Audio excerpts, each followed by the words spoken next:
Hello, everyone, and welcome back to the T-Backs podcast, Arizona's #1 baseball and beverage podcast, where today we're going to be doing something a little bit different.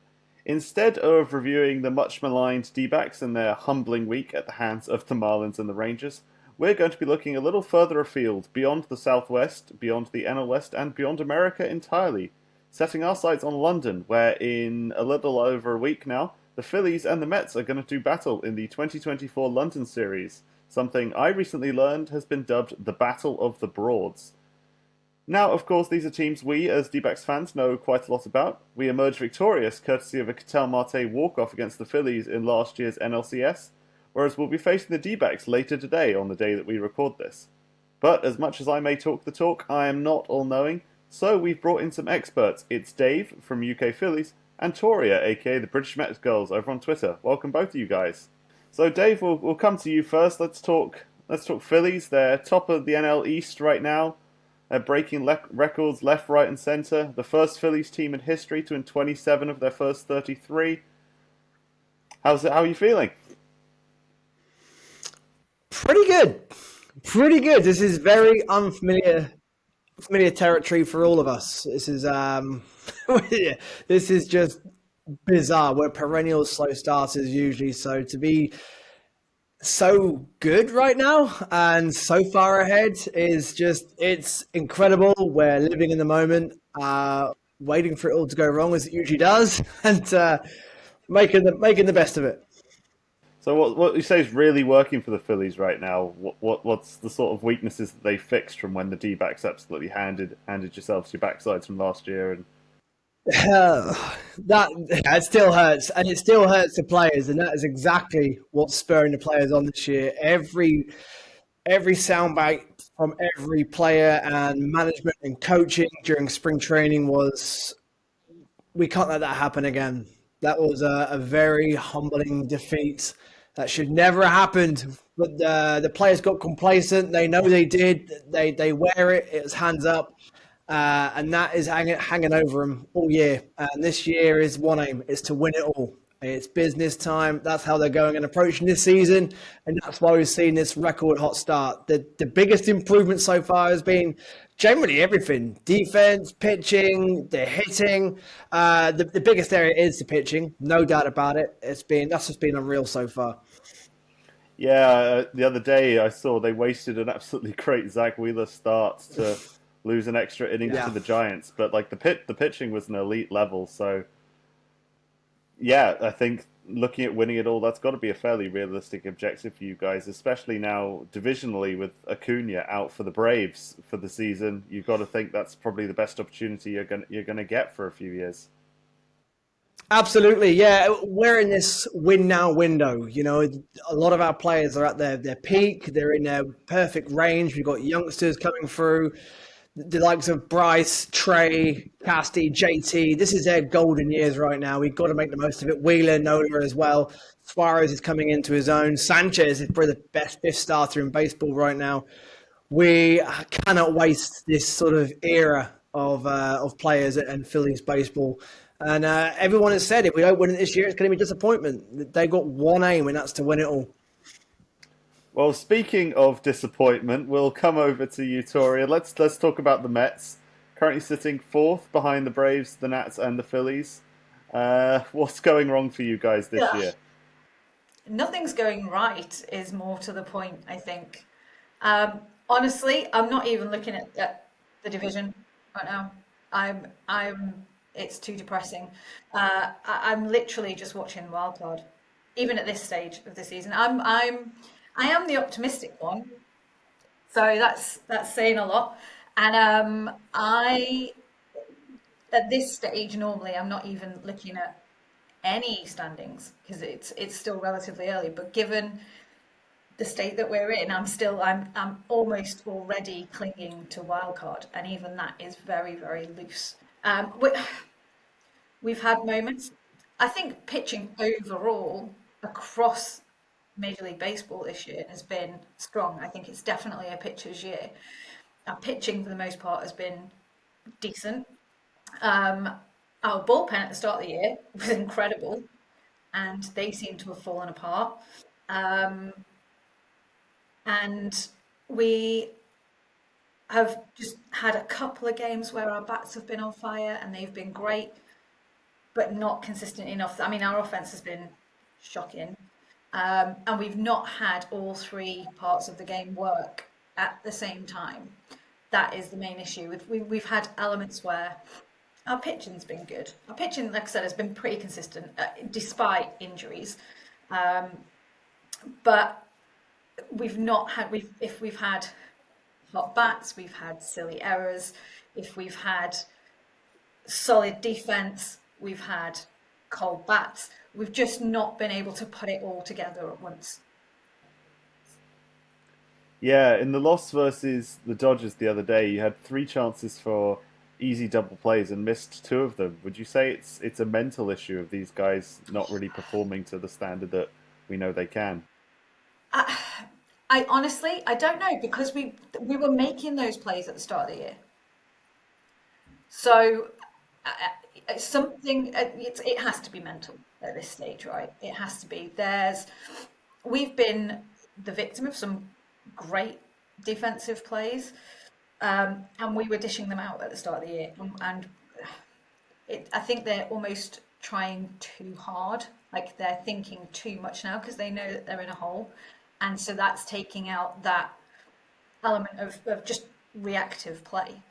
So they're overthinking those things, and then that's causing mistakes. Yeah, it's going to be interesting to see what happens between our two teams later tonight with the exact same issue, I think, playing the Diamondbacks of our star bats, your Corbin Carrolls, your Ketel Martes, just getting up and not performing the way they can do it. But then we've got some fairly solid bullpen support on our end. We've got the likes of Kevin Ginkel, Paul Sewald, etc. But the Mets have struggled with not really getting into a position to use their star bats. Not getting into position to use the likes of Edwin Diaz for the save and out of the bullpen. Uh, yeah, well, so Edwin last night went on DL, 15 days, sorry, IL as it is now. And they're saying it's a physical thing. It's perhaps just as much mental with him. I think he was under a lot of pressure coming back. He had such a stellar year in 22. Um, he had an aura. The minute that he was coming, like the game was over the second he stepped foot on the field. That was almost expected of him as soon as, and he had his comeback start was great. But after that, he's really struggled, and I think part of that is because that pressure was on him. Um, I'd have liked to. They brought him in a couple of times in non-save situations. I think I'd have liked to have seen a bit more of that, just to kind of get him back into game situations. But he's a closer. He is there to save, to make those saves, and yeah, he's not been doing it. But I think that a lot of that is just because he's under that pressure. Now he's going to be out for 15 days, so I am gutted because obviously we're not going to get to see him in London. But ultimately we want a healthy and a good, strong Diaz. So if that's 15 days out, it's 15 days out. We've also lost Brooks Raley out of the bullpen. I think that's quite a big loss. He was quite, he could always go to Rayleigh. And I think as a presence, he was good as well. So I think we're missing him too. Well, on that topic of pitching, the kind of projected matchups, if the rotations stay unchanged from when we're recording it now for the London series, are looking quite interesting. There's, of course, the chance that the 2 off days ahead of the series of both teams travelling might mean adjustments, but right now we're looking at Game 1 is Ranger Suarez versus Luis Severino. Game 2 is Taijuan Walker versus Sean Manaea. Who's coming out in that one on top? That second game is could be a slugfest. I don't know. I'm, yeah, I am really happy that that's our lineup for London. I think that if I could have chosen any of our starting pitchers to do those games, that would have been it. Perhaps put Christian Scott in the mix. If the rotation changes slightly, if there's an extra play anywhere, I think maybe he might come into it. But I'm more confident coming into London, given that they're going to be our guys, likely. We're not sure we might see Wheeler yet. Wheeler hates having day off. He likes a regular schedule. And a regular schedule would mean that he would be, if it was no days off in between, he would be due to pitch then that weekend. So we may see Wheeler and Suarez, or even Wheeler Nola yet. We don't know. The Phils are keeping it close to their chest, suggesting Wheeler may actually be put out for this series. Yeah, but Wheeler doesn't want to play us, does he? I think they all do. You know, this is the world stage. It's the international series. I think they'll all want to have a go at pitching if the opportunity was presented. I mean, I've seen some Phillies fans in the comments on Twitter saying that Walker should be left in London, Dave. Do you agree with that? He missed the whole of spring. He's okay. He's nothing spectacular. He struggles early in games. He's renowned for this. He did it all last year as well. Struggled early, and then all of a sudden you're in the 6th, 7th inning and going, "Wow, what's he still doing in this game?" You know, he does recover well, but the damage is usually done by then. Yeah, he's okay. I'd rather not see Walker this London Series weekend. I'd rather it be any other of the four pitchers we have, even Turnbull. But I'm hoping we avoid it. The Phils will want to win this. You know, the days off may really help shake up our rotation because every win, of course, matters, especially for us. We want to stay at the top of the division. We want to stay ahead of the Braves, and we want to get one over the Mets. And I think if the opportunity arises, I think we may actually go the other way and go for Wheeler and Suarez. Right. Well, you mentioned there, Tori, talking about the international stages. It's time to bring on some somewhat tangential British connections for both teams. Of course, most baseball fans in the UK will know all about Passyunk Avenue, the Phillies-themed sports bars where I managed to annoy several members of the United States Secret Service last year watching the NLCS. But for the Mets, we've got some really interesting thoughts about how they might be arresting their form, and that could be bringing in one of the national team stars for Great Britain, outfielder Trace Thompson. They're currently in the Mets AAA organisation. They hit 6 home runs last week alone. Let's talk him. Who's he going to replace in that lineup, in that outfield, Toria? Any of them right now? No, I'm kidding. I would not be surprised to see Trace Thompson come up. The question would be, where's he going to fit? That's my problem with it. I'm not sure where we can bring him without potentially weakening things. He can come onto the bench, but again, who do we take off to make that happen? I think he's going to come. I think it would be silly for him not to come. But I'm not sure if we're in a position where, for the sake of a bit of pomp and circumstance and a bit of a, it's mean to say a publicity stunt because he has been absolutely smashing it. But for the sake of that, look at your GB player, I'm not sure we're in a position where we can potentially sacrifice the quality of the team overall, given where it's at. I've seen some interesting comparisons raised where some people have talked about if Harry Ford at the Mariners was playing the same level at AAA, would he be coming in? Depending on the positions and the cover there, like of course he's a catcher compared to an outfielder. But then the hot take I've seen floating around some of Mets Twitter this week has been whether or not he comes in for DJ Stewart, who's been alternating between DH and right field with a battering average only of 194. Would that be the choice that you would make? Exactly. That would be the one. That would be the one for me. And that would be the one that would cause the least feathers to be ruffled, for sure. Well then, let's get on to some predictions then. Toria, we'll go with you first. Do you see the Mets bringing in an upset as it would be perceived to be? Do you think there's any odds of that at all? Dave said it right. Everyone wants to perform on this stage. It's a big deal. I think all bets are off. I think we've got the 4 games against D-backs coming up now. Then 3 against the Nationals, which normally I wouldn't even be the least bit concerned about. I think that will give us an opportunity to be in a good space for when we get there. Nobody's going to expect us to do anything against the Phils. I'd like to see us win both. Realistically, I think Sevi's going to shut it down on Saturday. Sunday, maybe we'll let them have one. Dave, do you think you'll take one, or do you want to come here and get the sweep?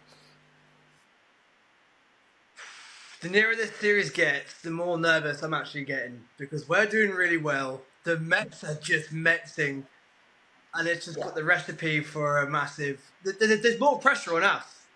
The Mets have nothing to lose. They're coming into this. 100%. It might even relax them, getting away out of the country, having a slight reset. It may do them good. I don't know. I'm getting nervous. This series is wild. There's always, every time we play each other, something crazy happens. It's chaotic. It's wild. Sometimes you'll see the dumbest baseball from both teams, and sometimes the best. This series brings up the most unpredictable games you can ever imagine. This series is intense. It's an intense rivalry. We both can't stand each other, but at the same time, it gives you the most beautifully chaotic baseball games. So it should be great for a neutral as well. We got to sweep. This is business for us. We need the 2 games. I dread to think what happens if it went the other way around. No, especially for us, we'll be blamed for the Phils getting swept against the Mets, and London broke the Phils, and it would be terrible if they started to spiral. So I'm feeling the pressure. We have to sweep. It's 2 divisional games. This really matters. When it comes down to it, we're the favourites, and we have to do the business. I really wouldn't be that happy with a split. Well, the atmosphere is going to be really impressive. Business. It looks like we're going to get upwards of 60,000 fans at both games. You guys are both part of fairly large fan networks in the UK for your respective teams. Who do you think is going to be louder? Who's going to be more supported in that stadium? Mets, obviously.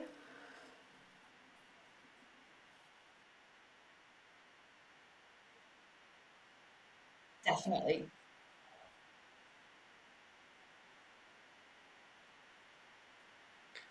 I think it's going to be the loudest series that's ever come to London, because the amount of booing, the amount of cheering. You got Chase Utley, the pantomime villain for the Mets, the hero for the Phillies.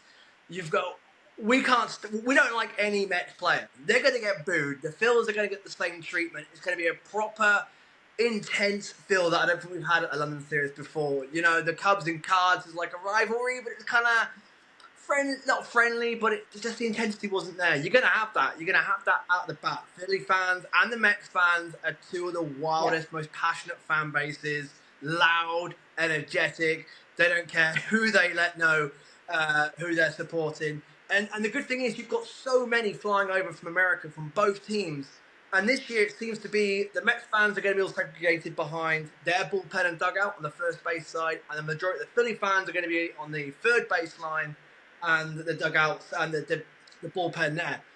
That's going to create a great atmosphere. You're going to have pretty much most Mets fans one side, most Philly fans the other side. It's going to create a fantastic atmosphere. The weather's going to be good. I'm feeling positive about that. I'm not going to comment on that. I don't want to curse anybody. From both. Unless the Mets... Well, I think if the Mets fans start struggling, though, that's when we'll get the neutral fans. The Mets fans may we're get British, pretty we love the underdog. Or maybe boo their own team. They might join us in booing the Mets.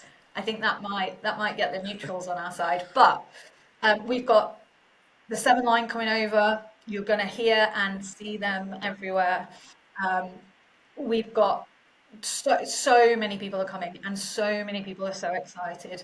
Not to mention the people that we already have here. It's just going to be. I mean, I've said this before. Not just for the Mets and the Phillies fans. That in itself is going to be absolutely epic. But the last two series have just been a pure celebration of baseball. So it doesn't matter what team you support, if you support no team.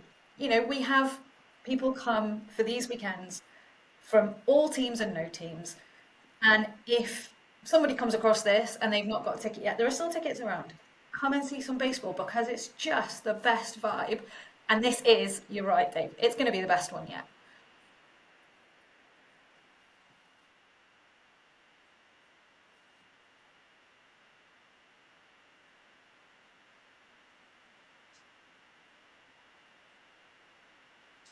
I think Toria summed that up perfectly. At the end of the day, it's a festival of baseball. That's the best way of putting it, you know. And you're going to see jerseys from every single, not a MLB team represented, but international jerseys, World Baseball Classic jerseys from all different countries, minor league teams, national league teams over here in the UK.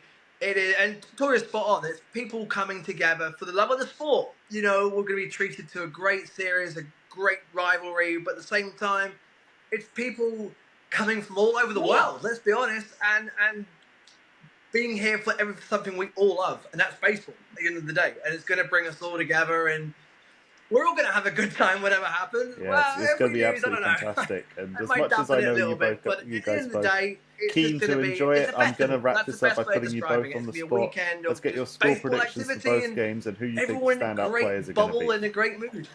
You're asking for a standout player on the Mets right now. It's a bit mean of me, I know. think I'm hoping I'm hoping Vientos comes, even if it's as DH, even if they bring Beatty, keep Beatty at third base. At the moment, him and Beatty are kind of platooning, but I think that Vientos is capable. He is questionable now. He got injured. He got hit by a pitch on the hand last night.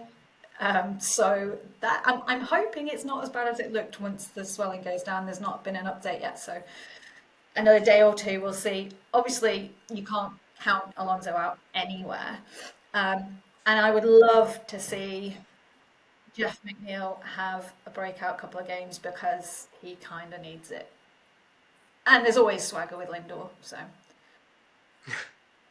Scores. Don't even. I just want us to win, please. Like Toria, the score is irrelevant. It's just winning. Even if it's a scrappy, horrible game, me and Toria are in the same boat. We don't care what the score is, as long as our teams win. Superstar for me. I think the mascots are going to be superstars in themselves. Mr. and Mrs. Met and the Fanatic, they're going to steal the show. But the showman, 100%. MV3, Bryce Harper, he's stepped up to every occasion in his career so far. He loves the big stage. He's the showman. He's the man, the headline act. And I think he's going to have a big part to play if he's fully healthy. Well, we'll have to wait and see. Thank you guys very much for joining me on the podcast. To my listeners, I've got to say thank you very much for joining us for this very special podcast. As always, Arizona T-Backs podcast is brought to you by the Sarcasm and Uniquely brand of British Baseball. If you want to get involved, you can go and follow the British Baseball National Team, the British Baseball Federation, and all of the UK, GB, and England fan groups over on Twitter and Instagram. Thank you very much, guys, for joining me, and we'll hopefully see you all at the London Series in just over a week. Thanks for listening.